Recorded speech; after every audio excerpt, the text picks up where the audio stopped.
Operai del comune al lavoro nella casa di campagna, indagato capo ufficio tecnico di Aragona. Piano di conservazione e restauro di oltre 260 chiese siciliane, firmato protocollo. Il ministro degli interni e il governatore tornano a bacchettare l'Europa sul tema dell'immigrazione. Strada statale 122, cittadini chiedono che vengano innalzate le barriere. Domani gara 1 della seconda fase dei play-off per la promozione in A2, trasferta contro la Rizzotti Catania.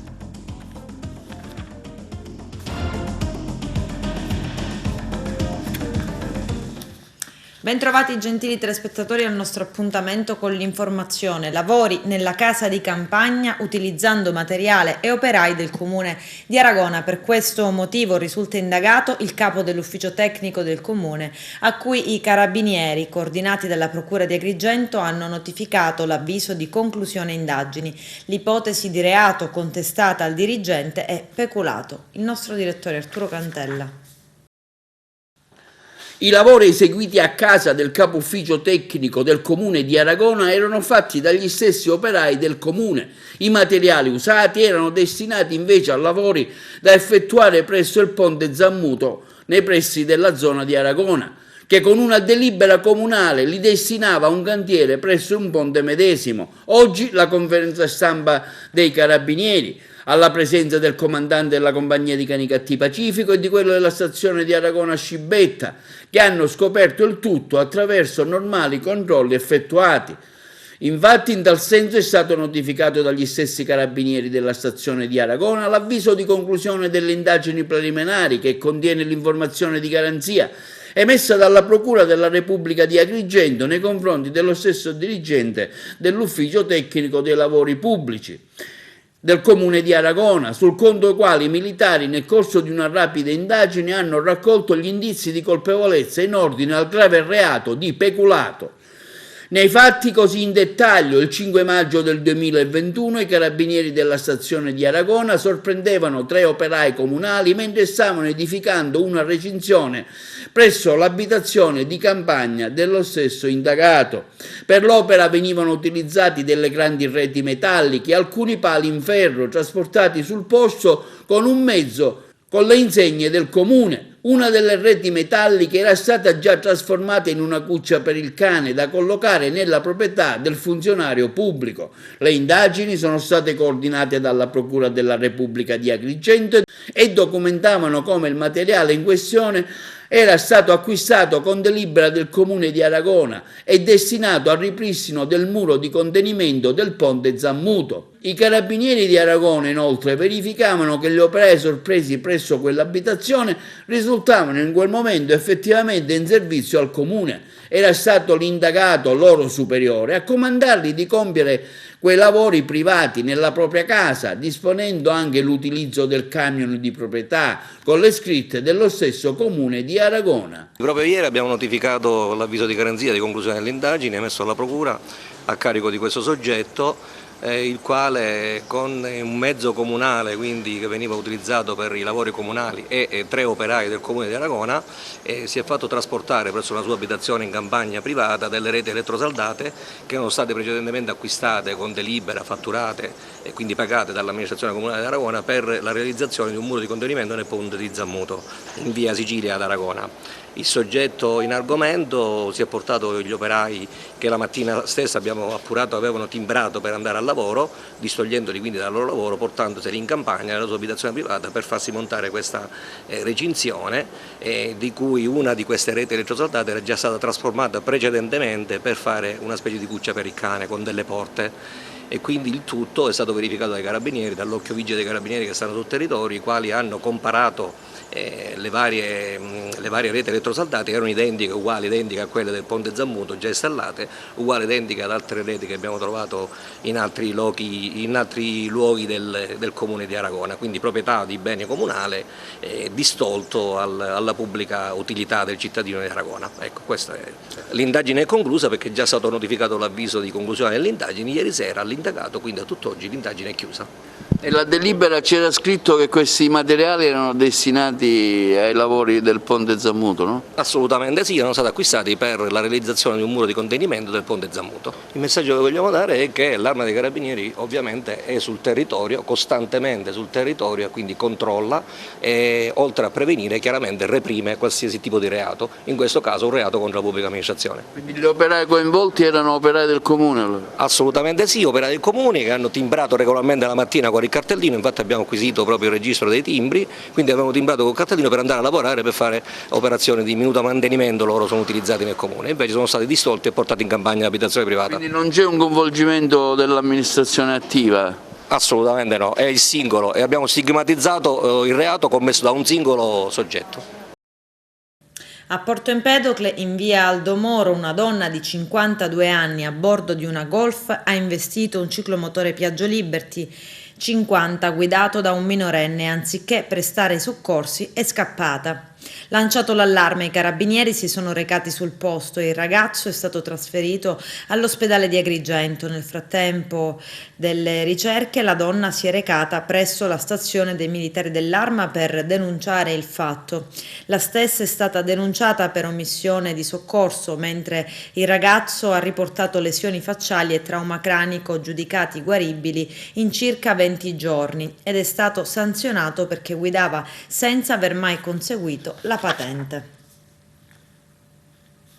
Il presidente della regione Nello Musumeci e il ministro dell'interno Luciana Lamorgese hanno firmato a Palermo un'intesa su un piano di conservazione e restauro delle oltre 260 chiese in Sicilia appartenenti al fondo edifici di culto istituito dal Ministero dell'Interno, e nel giorno in cui Musumeci firma un protocollo d'intesa con il ministro dell'Interno torna a bacchettare l'Unione Europea sul tema immigrazione. Vediamo. Un protocollo è stato siglato tra lo Stato italiano, alla presenza del ministro dell'Interno Lamorgese, che ieri in visita istituzionale a Palermo, con il presidente della regione siciliana Nello Musumeci, e che ha interessato le chiese della nostra regione che appartengono al fondo del Viminale. Metterle in sicurezza con fondi che arriveranno dal prossimo PNR. I lavori di restauro saranno coordinati e verificati dalle varie sovrintendenze regionali. Per Musumeci un intervento importante che, oltre a consolidare il patrimonio esistente, serve anche per rilanciare il settore turistico, dare la possibilità ai tanti visitatori di godere di questi beni di grande valore storico-culturale, con la voglia di aspettare milioni di persone dopo questo triste momento di pandemia che anche la nostra isola ha vissuto. Così conclude Musumeci. È un protocollo importante perché, in vista delle risorse che arriveranno dal PNR, che ha previsto un considerevole circa 500 milioni per tutte le chiese d'Italia, però consideriamo che la Sicilia è un territorio dove ci sono tante chiese del Fondo Edifici Culti, e quindi la collaborazione che oggi abbiamo deciso di avviare, consacrato con un protocollo, è proprio quello di stabilire chi fa che cosa, e un grazie alle sovrintendenze regionali che seguiranno anche l'esecuzione dei lavori. Dalla Sicilia parte un segnale forte da parte del Ministero dell'Interno, quello di mettere in sicurezza alcuni edifici sacri, in questo caso quelli appartenenti al fondo dello stesso Viminale. Per noi è importante intanto tutelare una parte del nostro patrimonio artistico monumentale e poi valorizzarlo per consolidare l'offerta turistica di una regione come la nostra, che vuole riprendersi partendo proprio dal turismo, perché abbiamo la voglia di ospitare milioni e milioni di visitatori dopo aver vissuto un dramma umano ed economico dal quale adesso vogliamo davvero definitivamente liberarci. L'immigrazione è un fenomeno complesso che deve essere governato. E allora, governato come? Certamente occorre che ci siano degli interventi di partenariato con i paesi di partenza dei flussi, però dall'altra parte dobbiamo anche pensare a quelli che sono delle forme legali di flussi che possono essere i corridoi umanitari o anche il decreto flussi che secondo me noi dobbiamo rivedere in termini di quote, perché io ho ritenuto che il limite di 30.000 sia un limite troppo basso, che in una sola giornata con un click veniva esaurito. Bisogna avere un sistema, infatti noi abbiamo adottato una norma per cui abbiamo eliminato questo limite previsto, in modo da poter essere liberi di intervenire secondo le esigenze, perché una migrazione regolare fa sì che ci sia anche un maggior controllo da parte delle forze di polizia, perché avremmo noi persone che vengono individuate, che vengono diciamo, di cui sappiamo nome, cognome e indirizzo, e quindi anche da un punto di vista di sicurezza dei territori è importante, insieme ad un processo di integrazione, perché la sicurezza va di pari passo a quello che è i principi di integrazione. Io trovo che queste interlocuzioni che stiamo avendo da più tempo, perché non è che è oggi che parte, lo stiamo avendo da più tempo.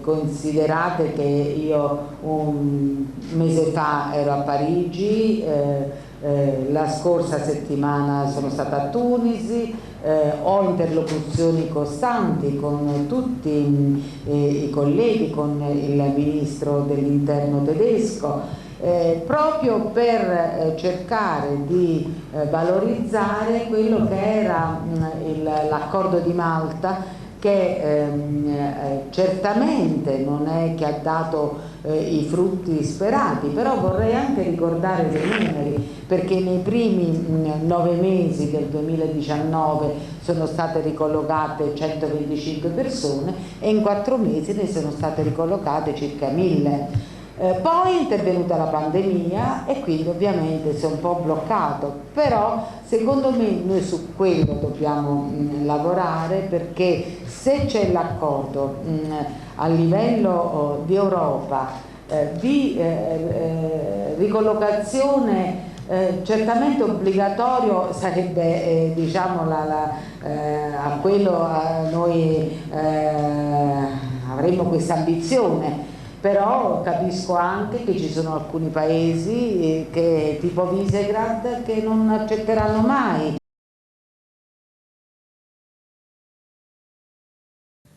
Maxi sbarco con 205 migranti stamattina a Lampedusa. Ad intercettare il barcone sono state le motovedette della Guardia Costiera e della Guardia di Finanza. Durante la notte si sono invece registrati altri 2 approdi con rispettivi 12 tunisini per barchino. All'hotspot di Contrada Imbriacola al momento ci sono 379 persone. Ieri si erano registrati 4 sbarchi con un totale di 127 persone. Il solito appuntamento settimanale con l'aggiornamento sulla pandemia nella nostra provincia. Iniziamo velocemente con i dati a cui siete abituati, che il pachiderma, che per fortuna si sta continuando a ridurre, siamo al di sotto dei 600 positivi a fronte dei quasi 800 di settimana scorsa. Ovviamente è una discesa che voi vedete non decisa, addirittura c'è stata una fase in cui, come quella degli ultimi giorni, si sta appiattendo, nel senso che il numero di positivi continua a mantenersi diciamo quasi stabile, e questo è dovuto ad alcuni paesi come Canicattì, come Palma di Montechiaro, come Ravanusa, che ancora mantengono dei focolai, però sono 3 paesi che da soli assorbono 50 positivi rispetto ai 70-74 che sono stati dichiarati, e quindi capite bene che 2 o 3 paesi comprendono un gran numero di positivi rispetto a tutta la provincia. Però abbiamo avuto giorni in cui abbiamo avuto solo un positivo, e tutto questo capite bene che è frutto dell'attività che noi facciamo di prevenzione con quelle famose misure precauzionali che noi abbiamo e ogni tanto dimentichiamo. Però la situazione della pandemia, ovviamente capite bene che è in fase di riduzione importante, è dovuta sempre ai vaccini, per il quale argomento noi spenderemo qualche parola in più. situazione degli ospedali nostra in questo momento è molto contenuta perché prendiamo già Sciacca che è vuota come Covid e torna ad essere ospedale normale. L'ospedale di Ribera, che è il nostro ospedale Covid, ha 8 pazienti in medicina, si mantengono costanti rispetto a settimana scorsa. Abbiamo un paziente solo in rianimazione, ne avevamo 2 settimana scorsa ed è l'unico paziente che in questo momento è in rianimazione nella nostra provincia. Abbiamo ancora 2 pazienti rispetto ai 5 di settimana scorsa in subintensiva a Ribera, quindi Ribera 8, 1 e 2, a un totale di 11 pazienti. Nella medicina di Agrigento ancora si mantengono 22 pazienti rispetto ai 26 di settimana scorsa, sono in diminuzione. Obiettivo sarebbe che una volta dimessi questi pazienti noi liberiamo anche l'ospedale di Agrigento e manteniamo come ospedale Covid solamente quello di Ribera. Quindi l'obiettivo è questo e speriamo di arrivarci nel più breve tempo possibile. Andiamo invece un attimo alla parte che ci occuperà un po' più di tempo, ma anche qua saremo veloci perché vorremmo darvi delle informazioni importanti. Noi siamo quasi a 200.000 vaccinazioni, somministrazioni nella nostra provincia, quindi abbiamo 191.896 somministrazioni e devo dire che si sta procedendo in maniera anche abbastanza spedita, però facendo sempre il conto con la possibilità di avere vaccini che ancora nel mese di maggio non è decollata, perché abbiamo avuto la settimana scorsa, come voi ricorderete, una fase in cui il numero di vaccini disponibili era contingentato, avevamo addirittura 1.000 dosi in meno. Si è verificato un caso abbastanza strano, cioè la nostra provincia, la nostra ASP aveva programmato di mantenere il numero di dosi riservate per le prime vaccinazioni, i prenotati e per le seconde dosi, mentre invece le altre province avevano, tra virgolette, sparato, si erano fatte tutte le vaccinazioni cercando di raggiungere i numeri sempre più importanti. Noi siamo stati previgenti, abbiamo mantenuto un minimo di programmazione e a un certo momento siamo dovuti andare in soccorso delle altre province per il principio della perequazione e non lasciare i cittadini senza dose, ma adesso avremo la possibilità con il mese di giugno di avere un numero di vaccini costanti. Sono arrivati 15.000 mercoledì, quindi da settimana prossima si preannuncia un numero di dosi costanti ogni settimana, quindi contiamo con il mese di giugno di avere un'impennata importante per quanto riguarda i vaccini. Se voi guardate un attimo il grafico delle vaccinazioni, abbiamo avuto dei picchi, come vi dicevo, di circa 5.000 dosi che abbiamo raggiunto in un paio di giorni a cavallo del 15 di maggio, quando abbiamo avuto l'Open. Poi l'andamento un po' è andato a decrescere, siamo arrivati alle 2.500 dosi costanti. La nostra potenzialità, sapete che a regime dovrebbe essere di 4.000, siamo arrivati a 5.000, oggi siamo a 3.000, è tutto parametrato al numero di dosi possibili, però contiamo, una volta che abbiamo i vaccini, di standardizzarci sulle 4.000 dosi giornaliere e poter raggiungere in pochissimo tempo quello che è l'obiettivo precipuo della nostra attività, che è quella di vaccinare tutta la nostra popolazione entro il mese di agosto-settembre. Barriere di sicurezza e guardrail. I cittadini chiedono che sulla statale 122 vengano rialzate. Eugenio Cairone. Da alcuni giorni sulla statale 122 Agrigentina, nel tratto sovrastante la stazione ferroviaria di Agrigento Bassa, sono in corso dei lavori regolamentati dal semaforo. Non sappiamo il tipo di lavori che si stanno eseguendo e neppure la ragione, ma prendiamo spunto di questo intervento per segnalare la mancanza di qualsiasi manutenzione relativa alle barriere di sicurezza rispetto a quanto l'ANAS stia facendo per altre strade della Sicilia. Basta leggere i comunicati stampa per rendersi conto che la statale 122 nel tratto agrigentino non è finora compresa tra quelle che prevedono nel nostro caso la sostituzione delle barriere di sicurezza, considerata all'altezza del viadotto che sovrasta la ferrovia. Sulla statale la circolazione, lo ricordiamo, ha subito quasi un blocco per tutto il periodo della chiusura del ponte Petrusa. Fanno notare in molti che si poteva benissimo sfruttare quel lungo periodo per rendere la statale sicura dal punto di vista delle barriere. Ci sarebbe una notifica del 2019 del Ministero delle Infrastrutture e dei Trasporti per la sostituzione e la riqualificazione delle barriere anche sulle statali. Le linee guida parlano anche di esposizione della strada in prossimità di ferrovie o aree urbanizzate, come nel caso della 122, del quale ci stiamo occupando. L'intenzione del governo nel 2019 era quella di dare un impulso per la sicurezza delle strade, cominciando proprio dalle barriere esistenti, sostituendole con sistemi di nuova generazione. Basterebbe dare un'occhiata a questo tratto di statale, magari lo faccia qualche magistrato animato di buona volontà, per rendersi conto del bisogno di intervento, vista l'altezza del ponte. Chiede i soldi con insistenza alla mamma, denaro che a quanto pare sarebbe dovuto servire per comprare degli stupefacenti. La donna, consapevole delle difficoltà che il figlio sta attraversando, categoricamente si rifiuta e all'interno dell'abitazione del centro storico di Agrigento scoppia il parapiglia. Recriminazioni, accuse, forse anche minacce che innescano la paura vera e autentica nella donna che, cercando di evitare il contatto fisico, si rinchiude nello sgabuzzino di casa e chiama disperata il numero unico d'emergenza, il 112. Sul posto, compresa la delicatezza della situazione, in una manciata di minuti arrivano la pattuglia delle sezioni volanti della questura. Gli agenti, grazie soltanto alla loro presenza, riportano in men che non si dica la calma. I poliziotti si sono subito fatti raccontare con precisione cosa fosse effettivamente accaduto e poi hanno redarguito il ventenne. Il 12 marzo del 1992 l'europarlamentare democristiano Salvo Lima viene ucciso dalla mafia a Mondello, Palermo. Emerge il pensiero di Falcone e Borsellino. Lima e il maresciallo Guazzelli sono stati uccisi per aver rifiutato di far attenuare le posizioni degli indagati su mafia, appalti. C'è il servizio. È il 12 marzo del 1992. L'europarlamentare democristiano Salvo Lima, leader della corrente capitanata da Giulio Andreotti, viene ucciso dalla mafia a Mondello, località balneare in prossimità di Palermo.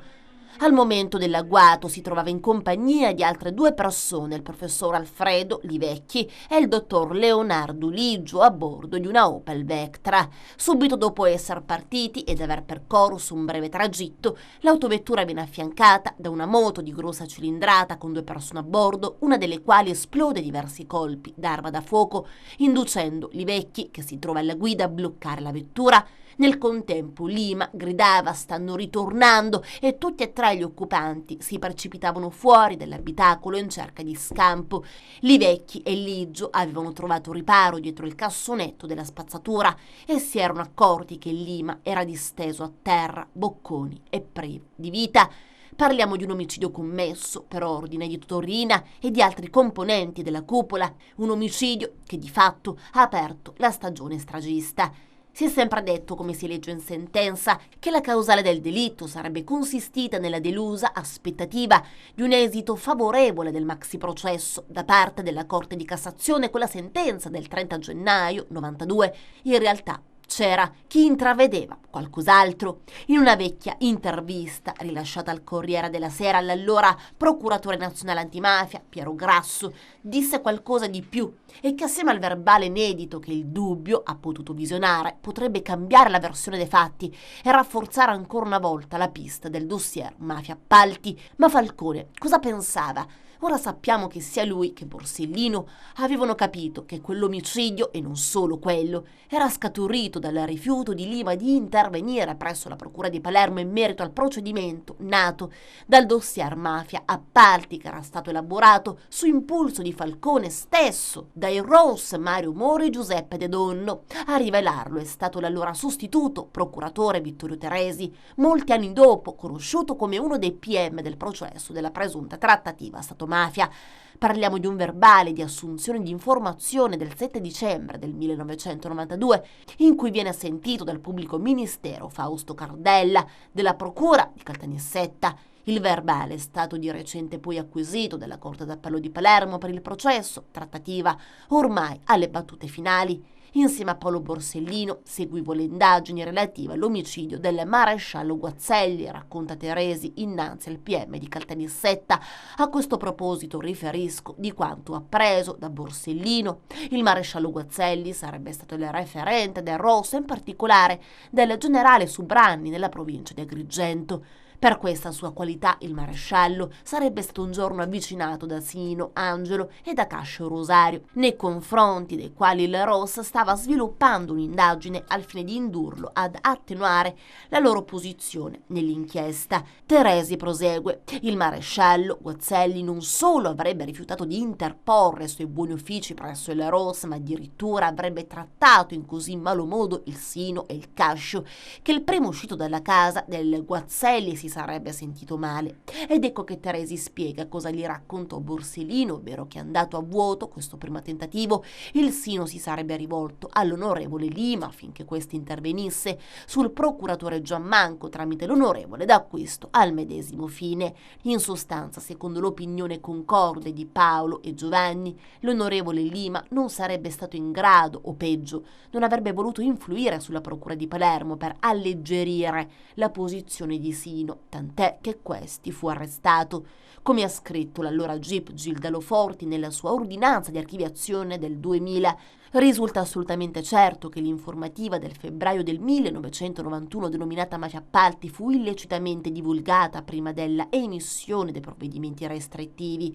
Dopodiché inizia a scorrere il sangue. Il primo a morire, ora sappiamo che secondo Falcone e Borsellino, fu proprio l'andreottiano Salvo Lima in quel 12 marzo 1992. Sabato 5 e domenica 6 giugno appuntamento con la 29esima edizione delle giornate FAI di primavera, dal 1993 il più importante evento dedicato al patrimonio culturale che celebra arte, storia e natura del nostro paese. Arturo Cantella. Presentati oggi nel corso di una conferenza stampa presso il Palazzo d'Orléans alla presenza del presidente della regione Nello Musumeci, le giornate FAI di primavera.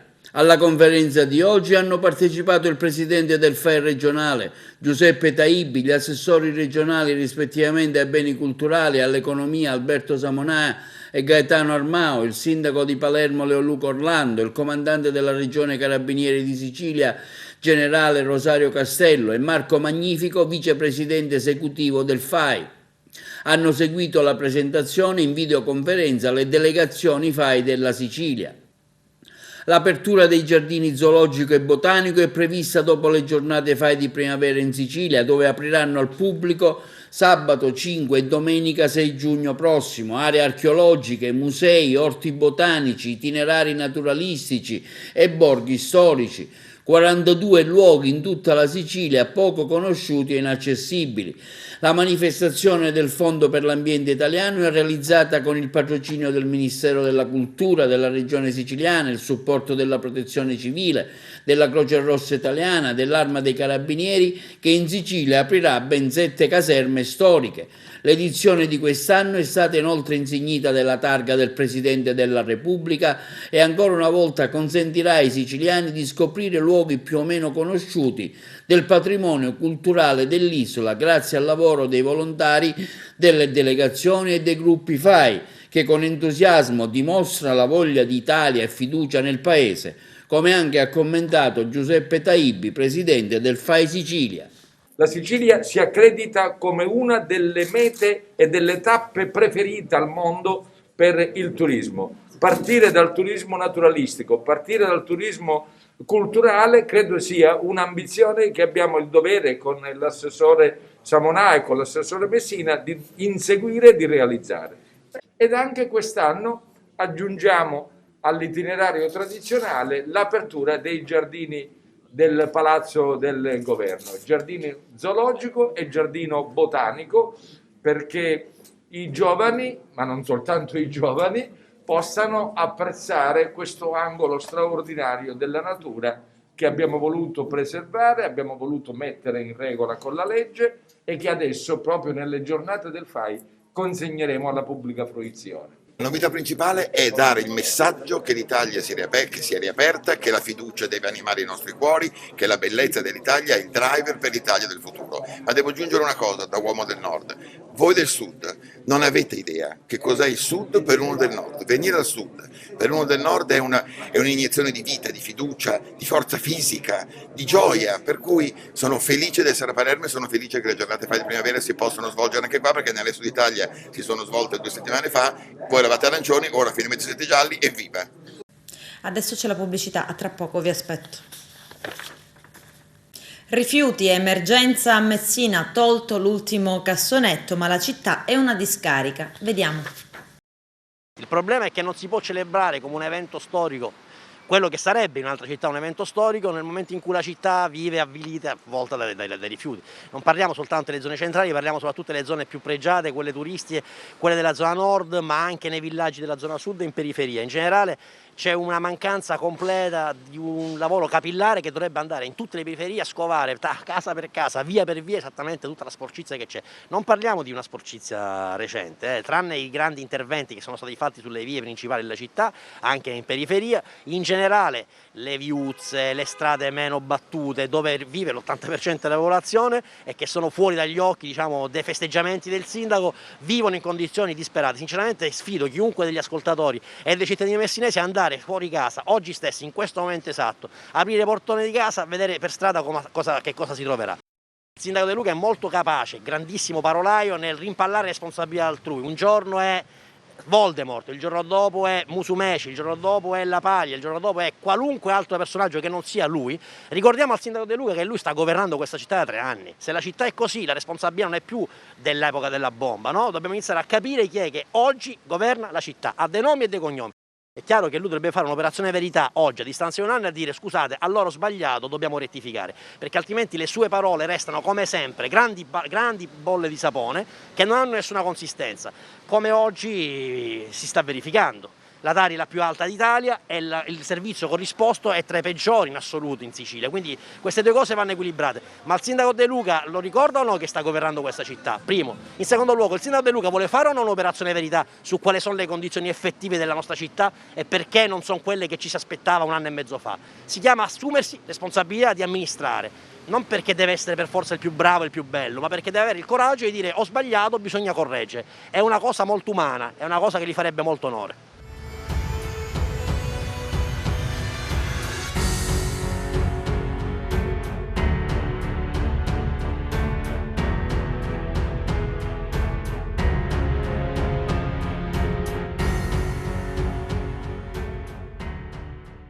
Nel sito archeologico di Tusa, la ESA riprendono gli scavi grazie ad una convenzione con l'università. Vediamo. Riprendono gli scavi nel sito archeologico di Alesa Arconidea a Tusa. Grazie alla convenzione sottoscritta, alla presenza dell'assessore dei beni culturali e dell'identità siciliana Alberto Samonà, tra il direttore del parco archeologico di Tindari, Mimmo Targia, e la professoressa Michela Costanzi, dell'Università di Amiens. Con il sindaco di Tusa Luigi Miceli è stato sottoscritto anche l'accordo tra il parco e il comune per la gestione integrata dell'area archeologica di Alesa Arconidea. L'accordo di collaborazione partecipata nella gestione del territorio ha lo scopo di sensibilizzare operatori e cittadini nella valorizzazione e nella migliore utilizzazione del patrimonio regionale. La collaborazione si muove nell'ambito delle opportunità previste dal Codice dei beni culturali e del paesaggio del 2004 e prevede il coinvolgimento delle realtà locali nella ricerca di soluzioni che consentano la massima fruizione del potenziale offerto dal territorio. In particolare l'accordo crea le condizioni affinché ciascuno possa sentirsi parte responsabile e integrante nel processo di crescita del territorio, a partire dal coinvolgimento delle scuole e degli studenti. Ripartono gli scavi archeologici in tutta l'isola. Oggi ad Alesa Arconidea abbiamo firmato una doppia convenzione col comune di Tusa, con l'Università di Amiens in Francia, che ci permetterà a partire da luglio di far tornare gli archeologi qui ad Alesa Arconidea a Tusa per scavare. E quando in Sicilia si scava si riscopre la nostra identità, si riscopre la nostra storia e lasciatemelo dire, la cultura per noi non vuol dire guardare al passato, perché perché archeologia vuol dire costruire il futuro, perché quando i territori investono su questo è una scommessa per chi non conosce ancora la Sicilia. Ecco, siamo in provincia di Messina, abbiamo visto nelle settimane scorse che il parco archeologico di Tindari ha dato un impulso particolare ai siti della provincia. Cito Terme Vigliatore, cito Patti, cito altri siti che magari in passato sono stati poco attenzionati. Sì, guardate, grazie ad accordi con le realtà locali, con le amministrazioni comunali, ma grazie anche e soprattutto all'impegno straordinario dei nostri custodi, dei nostri lavoratori del parco archeologico, si stanno continuando in questi giorni, proprio mentre siamo noi qui, le attività di diserbo, di pulizia di aree archeologiche che negli anni passati, voi lo sapete, l'avete appena detto, lo sapete meglio di me, erano nel migliore dei casi dimenticate. Ecco, anche questo è un segno tangibile del governo regionale, del nostro impegno, dell'assessorato regionale dei beni culturali, affinché in estate ci si trovi pronti ad accogliere coloro che vorranno scoprire i nostri gioielli. Lei ha citato un paio di esempi bellissimi e sconosciuti per molti. Archeologia, cultura, identità siciliana. Oltre a questo, oltre a questa parte di archeologia, cosa prevede l'assessorato alla cultura e identità siciliana per rafforzare l'immagine bella della Sicilia? Ma guardi, l'immagine non può che essere collegata alle iniziative concrete. Noi ci attendono 3 mesi di inaugurazioni, sia di cantieri archeologici, ha detto bene, sia di iniziative culturali su tutto il territorio. Perché? Perché siamo stati 6 mesi chiusi a casa, perché siamo stati chiusi a rispettare le regole, ed è giusto, è altrettanto giusto ripartire. Volley femminile, domani la SEA a Paragona, gara 1 della seconda fase dei playoff per la promozione in Serie A2 contro Rizzotti Design Catania. Il derby siciliano è in programma alle ore 18 allo Sporting Center di Sant'Agata Libattiati. Il match di ritorno gara 2 è in calendario sabato 5 giugno alle 18 al Pala Nicosia di Agrigento. Ci sono le interviste. La SEAP Volley Aragona è tornata a lavorare intensamente al Palasport Nicosia di Agrigento per preparare nel migliore dei modi gara 1 della seconda fase dei playoff per la promozione in Serie A2 contro la Rizzotti Design di Catania. Il derby siciliano è in programma sabato 29 maggio alle ore 18 presso lo Sporting Center di Sant'Agata Libattiati. Il match di ritorno, cioè gara 2, è in calendario sabato 5 giugno alle ore 18 al Pala Nicosia di Agrigento. Ma servirà sicuramente un approccio perfetto, perché stiamo parlando di una semifinale, no? Promozione, di fatto playoff in 3 turni, questo è il secondo, quindi parliamo di una semifinale e quindi sono tutte squadre assolutamente agguerrite ed attrezzate. E con poi il regolamento per cui andata e ritorno eventuale golden set senza neanche la bella, è chiaro che la parte poi inerente all'approccio, alla gestione dei momenti e delle emozioni è sempre più importante. Ma Catania è una squadra che ha operato sul mercato dopo la prima fase in maniera importante. Nell'amichevole in realtà non abbiamo visto molto queste giocatrici per vari motivi, però insomma le conosciamo. Adesso loro hanno un assetto un pochino diverso rispetto a quello della prima fase, si sono ulteriormente rinforzate in tutti i reparti, è una squadra completa con ottime giocatrici, una panchina lunga, profonda e affidabile, e quindi sarà una partita estremamente avvincente. Sì, come hai detto tu, è una squadra che conosciamo molto bene, tra amichevoli e campionato l'abbiamo affrontata diverse volte, quindi sappiamo il valore del singolo giocatore e anche il livello della squadra che hanno raggiunto nel corso di questo campionato, quindi sarà una partita sicuramente complicata e intensa dal punto di vista emotivo e sportivo, per cui quello che dobbiamo fare è riuscire a essere determinate a fare il bene il nostro, per poi affrontare quello che dall'altra parte ci verrà proposto, ecco. Ma io credo che sarà fondamentale, come ho detto prima un discorso emotivo per riuscire a mantenere la testa alta anche nei momenti di difficoltà, che obiettivamente ci saranno, perché è una partita di fondamentale importanza per tutti.